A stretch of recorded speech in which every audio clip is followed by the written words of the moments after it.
नमस्कार साथियों, एक बार फिर से आप सबका न्यू लाइट विद दीपक में बहुत बहुत स्वागत है। आज का वीडियो बहुत महत्वपूर्ण है। आज हम आपको बताएंगे कि ओबीसी में क्रीमी लेयर क्या होता है, क्योंकि आमतौर पर लोग यही समझते हैं कि जो भी व्यक्ति भारत में ओबीसी वर्ग में शामिल है, यानी कि अदर बैकवर्ड क्लास में, यानी कि अन्य पिछड़ा वर्ग में शामिल है, उसको 27% का आरक्षण मिलता है। लेकिन ऐसा नहीं है, कुछ लोगों को नहीं मिलता। उसमें कुछ सीमाएं हैं, कुछ आय रखी गई है कि इतने इनकम के बाद इनके बच्चों को आरक्षण का लाभ नहीं मिलेगा। तो ये क्या है, पूरी प्रक्रिया हम आपको इसमें विस्तार से समझाएंगे। और ये टॉपिक हमने चुना क्यों है, क्यों ये बताना जरूरी है, क्योंकि अभी हाल में ही संसद का मानसून सत्र शुरू हुआ है।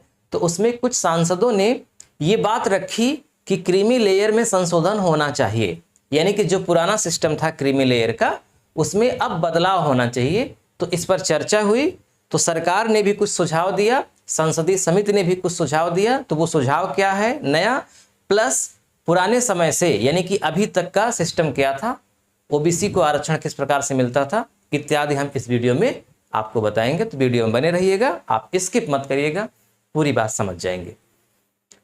देखिए, सबसे पहले तो हम समझते हैं कि ये जो ओबीसी वर्ड है, ये शॉर्ट फॉर्म है। ओबीसी इसका फुल फॉर्म होता है अदर बैकवर्ड क्लास। हिंदी में बोले तो अन्य पिछड़ा वर्ग। अदर बैकवर्ड क्लास या अन्य पिछड़ा वर्ग या शॉर्ट फॉर्म में ओबीसी कहा जाता है। तो भारत में ओबीसी, एससी, एसटी और महिलाओं को आरक्षण दिया जाता है। तो आज का मुद्दा है ओबीसी का। सबसे पहले तो हम इसका अगर संवैधानिक परिप्रेक्ष्य देखें कि भारत के संविधान में क्या लिखा गया है, तो देखिए, संवैधानिक प्रावधान यह है कि भारत के संविधान में स्पष्ट रूप से कहीं भी परिभाषित नहीं किया गया है कि ओबीसी क्या है। यानी कि ये जो ओबीसी अदर बैकवर्ड क्लास है, इसके बारे में संविधान में बताया ही नहीं गया है स्पष्ट रूप से, बल्कि कुछ अनुच्छेदों के माध्यम से इसको खोजा जा सकता है। एक अनुच्छेद है 15(4), एक अनुच्छेद है 16(4) और एक अनुच्छेद है 340। यही तीनों में भारत के संविधान से अदर बैकवर्ड क्लास को निकाला गया है। तो थोड़ा सा संक्षिप्त में समझ लीजिए कि इनमें लिखा क्या है, तब हम आपको आगे बताते हैं। अनुच्छेद 15 और 16 आप जानते हैं, मौलिक अधिकार के अंतर्गत आता है। स्वतंत्रता का अधिकार है, समानता का अधिकार है। 15(4) यानी कि 15 में एक 4 उप क्लूज है, वह भारत का जो संविधान है उसमें पहला संशोधन हुआ था। पहले ही संशोधन में 4 को जोड़ा गया है, 15(4) को। और इसमें लिखा गया है कि जो सामाजिक रूप से पिछड़े हों, सामाजिक और शैक्षणिक, ध्यान रखिएगा, सामाजिक और शैक्षणिक रूप से जो व्यक्ति पिछड़े हैं उनको शैक्षणिक संस्थानों में आरक्षण दिया जाएगा, यानी कि उनको कुछ वरीयता दे करके एडमिशन करवाया जाएगा। ध्यान रखिएगा, यहां आर्थिक आधार नहीं बताया गया, मतलब कि कोई गरीब है या अमीर है, इसको आधार नहीं बनाया गया। सामाजिक रूप से पिछड़े का मतलब समझते हैं, ऊंच नीच। जैसे कोई नीची कास्ट का व्यक्ति है तो उसकी अवहेलना होती है। आप समझ रहे हैं पूरी बात, इसको बहुत ज़्यादा डिटेल में बताने की आवश्यकता नहीं है। तो जो नीचे की कास्ट का व्यक्ति है उसकी अवहेलना होती है। और शैक्षणिक का मतलब कि वो ज्ञानवान नहीं है, वो पढ़ा लिखा नहीं है, उसके माता पिता पढ़े लिखे नहीं थे, इसलिए उसका गाइडेंस अच्छा नहीं हुआ, इसलिए वो पिछड़ा हुआ है। तो ये बात कही गई। उसके बाद 16(4) में सरकारी सेवाओं में इन्हीं लोगों के लिए आरक्षण की बात की गई। तो सरकारी सेवा में आरक्षण, इसको भी आधार बताया गया, सामाजिक और शैक्षणिक, यानी कि जो व्यक्ति सामाजिक रूप से और शैक्षणिक रूप से पिछड़े हैं उनको सरकारी सेवाओं में आरक्षण दिया जाएगा। प्लस एससी एसटी को भी यहीं पे लिखा गया कि एससी और एसटी यानी कि अनुसूचित जाति और अनुसूचित जनजातियों को भी इसी के तहत आरक्षण दिया जाएगा। इसके अलावा अनुच्छेद 340 में संविधान राष्ट्रपति को यह अधिकार देता है कि राष्ट्रपति चाहे तो इन लोगों के लिए एक पिछड़ा वर्ग गठित कर सकता है आयोग, यानी कि पिछड़ा वर्ग आयोग गठित करने का अधिकार राष्ट्रपति को दिया गया अनुच्छेद 340 के तहत। तो ये 3 अनुच्छेदों के बारे में हमने समझा। अब इसी अनुच्छेद के महत्व को देखते हुए राष्ट्रपति ने इसका प्रयोग किया और अब तक भारत के संविधान बनने से लेकर के 2021 तक में 2 बार राष्ट्रीय पिछड़ा वर्ग आयोग गठित किया गया है। देखिए, अनुच्छेद 340 का प्रयोग करते हुए राष्ट्रपति ने 2 बार पिछड़ा वर्ग आयोग गठित किया है। पहली बार 29 जनवरी 1953 को एक पिछड़ा वर्ग आयोग गठित किया गया था। ये क्यों गठित होता है? ताकि ये आयोग ये पता लगाए घूम घूम करके कि जो सामाजिक रूप से और शैक्षणिक रूप से पिछड़े लोग हैं उनकी क्या स्थितियां हैं, उनके उत्थान के लिए क्या करना चाहिए। तो जो 29 जनवरी 1953 में पहला पिछड़ा वर्ग आयोग गठित हुआ उसका नाम था काका कालेलकर आयोग। काका कालेलकर आयोग, खूब आप लोगों ने सुना होगा इसका नाम। तो इस आयोग के जो अध्यक्ष थे वो काका कालेलकर ही थे। तो उन्हीं के नाम पर ही इस आयोग का नाम काका कालेलकर आयोग रखा गया। ये पिछड़ा वर्ग आयोग का पहला आयोग था। इसने रिपोर्ट दिया और सरकार से अनुरोध किया, कहा कि जो सामाजिक रूप से पिछड़े हैं, बात वही कही जो संविधान में लिखा गया है, सामाजिक रूप से जो पिछड़े हैं और शैक्षणिक रूप से जो पिछड़े हैं।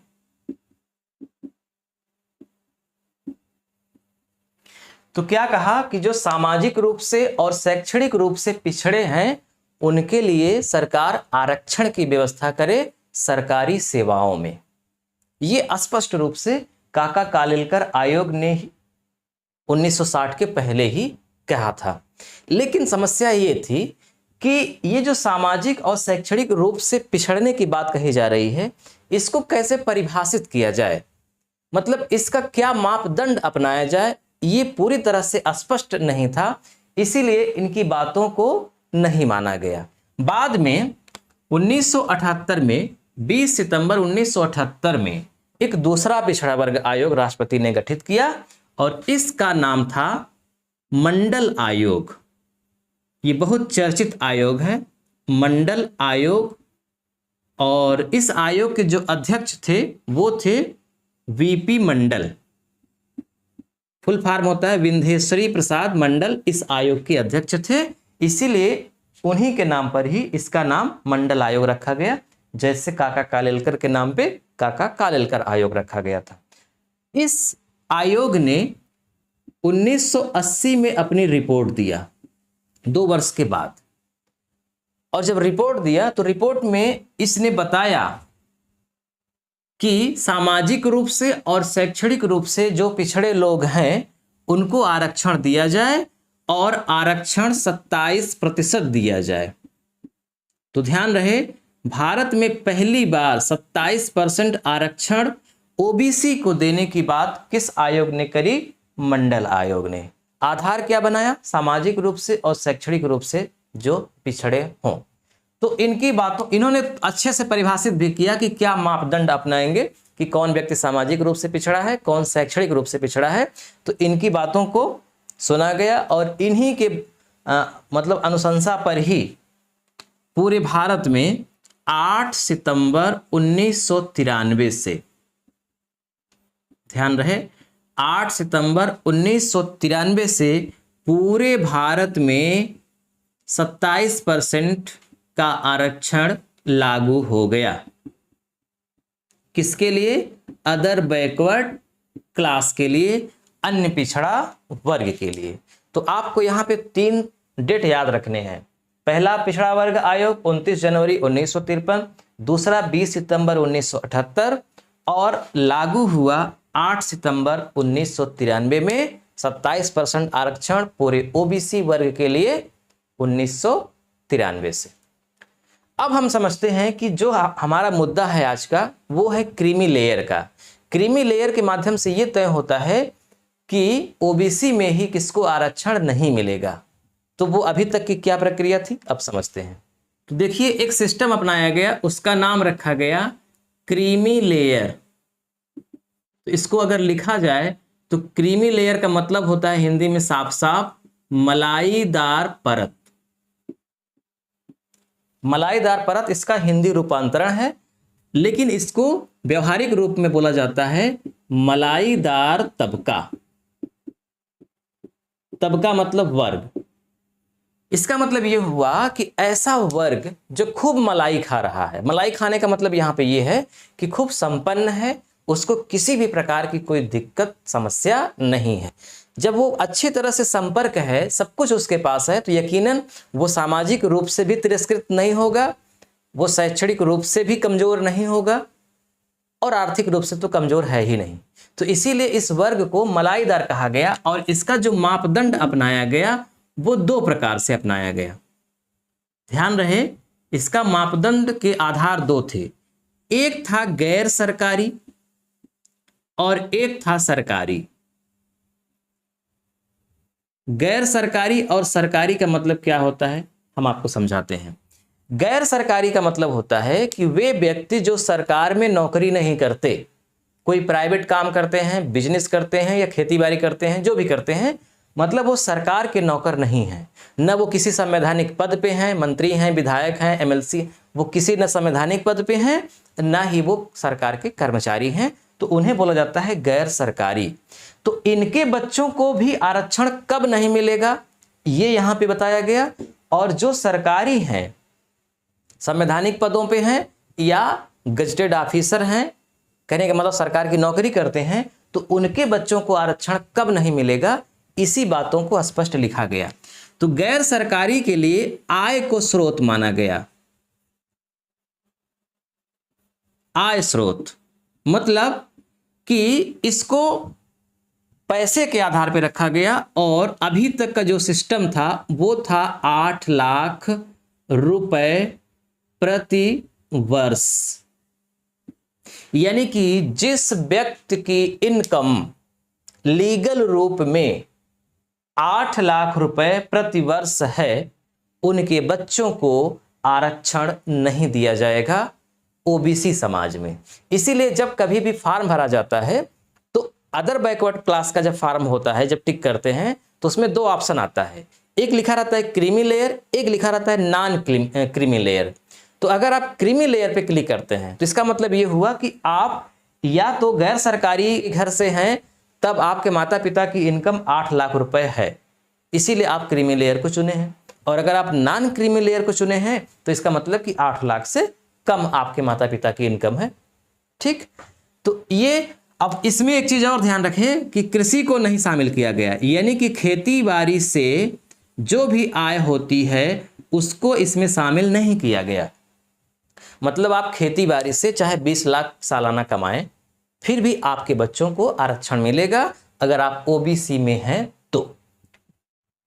जो सरकारी पदों पर हैं उनको आय का स्रोत मतलब आय के आधार पर नहीं रखा गया, बल्कि उनको पोस्ट के आधार पे यानी कि पद के आधार पर रखा गया।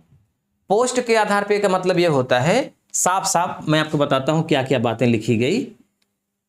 माता या पिता अगर ग्रुप ए की नौकरी करते हैं, ग्रुप ए, 4 ग्रुप बनाया गया है ना सरकारी सेवा में, group A, group B, group C और ग्रुप डी। सबसे छोटी ग्रुप डी होती है। तो अगर बच्चे के माता पिता ग्रुप ए की नौकरी करते हैं तो इसको आरक्षण का लाभ नहीं मिलेगा। या फिर माता पिता दोनों ग्रुप बी की नौकरी करते हैं, तब भी उसके बच्चों को आरक्षण का लाभ नहीं मिलेगा। इसके अलावा तीनों सेवाएं का मतलब समझते हैं, थल सेना, वायुसेना और नौसेना। इनमें थल सेना में अगर कोई कर्नल है तो उसके बच्चों को नहीं मिलेगा आरक्षण। इसी कर्नल ही रैंक का अगर कोई वायुसेना में जो पोस्ट है उस पर है तो उसको भी नहीं मिलेगा। उसी रैंक का अगर नौसेना में कोई है तो उसको भी नहीं मिलेगा। तो ये 2 आधार बताए गए क्रीमी लेयर के कि जो सरकारी पदों पे हैं उनको आय के आधार पर नहीं बल्कि पद के आधार पे चुना जाएगा, उनके बच्चों को आरक्षण नहीं मिलेगा। उससे नीचे पद के हैं, ग्रुप सी में नौकरी करते हैं, डी में करते हैं, तो उनके बच्चों को आरक्षण मिलेगा। गैर सरकारी सेवा में हैं तो आय 8 लाख से कम होनी चाहिए, अगर 8 लाख से ऊपर है तो वो आरक्षण के हकदार नहीं है। अब देखिए आजकल ये चर्चा में क्यों है, अभी आपको शुरू में ही बताया कि संसद का मानसून सत्र शुरू हो रहा है, तो इसमें कुछ सांसदों ने इस पर संशोधन करने के लिए बात कही थी। तो इसमें 2 पक्ष है। हाल का जो प्रस्ताव लाया गया है संशोधन का, इसमें एक सरकार का पक्ष है और एक संसदीय समिति बनाई गई है, तो संसदीय समिति का पक्ष है। ठीक है, अब पक्ष क्यों है, मतलब क्यों इस पर चर्चा होनी है, ये मुद्दा क्यों उठा, उसका कारण ये है कि जो ये क्रीमी लेयर का मामला है ना, इसमें साफ साफ लिखा गया है कि हर तीसरे साल, हर 3 वर्ष के बाद इसमें संशोधन होना चाहिए। संशोधन आमतौर पे इसके आय में वृद्धि करने से होता है। तो कुल मिलाकर 3 साल बाद समीक्षा होनी चाहिए कि इसमें क्या संशोधन हो। तो पिछली बार 2017 में संशोधन हुआ था, यानी हम आपको जो भी अभी बताए क्रीमी लेयर का मामला, वो पूरा संशोधन 2017 में हुआ था। तो 2017 से लेकर के अभी 2021 चल रहा है, यानी कि 3 वर्ष बीत चुका है।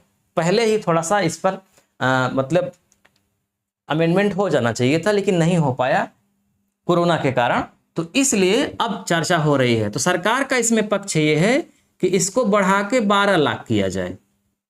जो गैर सरकारी वाले थे उनकी आय को 12 लाख किया जाए, यानी कि अब 12 लाख से ऊपर जो ओबीसी के लोग कमाते हैं उनके बच्चों को आरक्षण नहीं दिया जाएगा। 12 लाख से अगर कम कमाते हैं तो आरक्षण दिया जाएगा। ये सरकार का पक्ष है। संसदीय समितियों का पक्ष है 15 लाख 15 लाख करने का। ये मामला संसदीय समिति का है, यानी कि सांसदों का है। सरकार 12 लाख करना चाहती है, लेकिन दोनों कृषि को शामिल नहीं किए हैं, ये अच्छी बात है। यानी कृषि से जो भी आय होगी वो इसमें नहीं जोड़ी जाएगी, और यहाँ भी कृषि से जो इनकम होगी वो इसमें नहीं जोड़ी जाएगी। ये दोनों की कॉमन बात है, बहुत अच्छी बात है। तो अब इस पर पुनर्विचार होगा। अब पुनर्विचार में क्या होता है, 12 लाख को माना जाता है कि 15 लाख को, कि 12 लाख और 15 लाख के बीच में रखा जाता है। जो भी मामला होगा, जब भी अपडेट होगा, सरकार घोषणा करेगी, हम आपको तुरंत बताएंगे। अब अगर आप इस पर कुछ सोचते हैं, कुछ अपनी राय देते हैं, तो आप भी कुछ राय दे सकते हैं कि वाकई में ये जो क्रीमी लेयर का मामला है, ये क्रीमी लेयर में और क्या सुधार होना चाहिए। क्या वाकई में ओबीसी समाज में कुछ ऐसे वर्ग हैं जो आरक्षण का लाभ ज़्यादा ले रहे हैं, और कुछ ऐसे हैं जो आरक्षण का लाभ बहुत कम ले पा रहे हैं, बहुत ज़्यादा वंचित हैं। इस पर भी एक सर्वे की बात कही गई है। तो आप अपने व्यवहारिक जीवन में क्या देखे हुए हैं, अगर आप कुछ बात शेयर करना चाहते हैं तो निसंकोच कमेंट कर सकते हैं। लेकिन ध्यान रहे, आपके कमेंट की भाषा ऐसी होनी चाहिए जो सबको पसंद आए, तार्किक लगे। ऐसी भाषा नहीं होनी चाहिए कि एक समाज को बहुत खराब लगे और वो आक्रोशित हो जाए। अगर ऐसा कमेंट करेंगे तो हम तुरंत उसको रिमूव कर देंगे, डिलीट कर देंगे। तो कमेंट अच्छा ऐसा करिएगा कि आपकी बात भी रखी जाए और किसी को खराब भी ना लगे। ठीक है, मिलते हैं नेक्स्ट वीडियो में। वीडियो कैसा लगा कमेंट करके जरूर बताइएगा। धन्यवाद।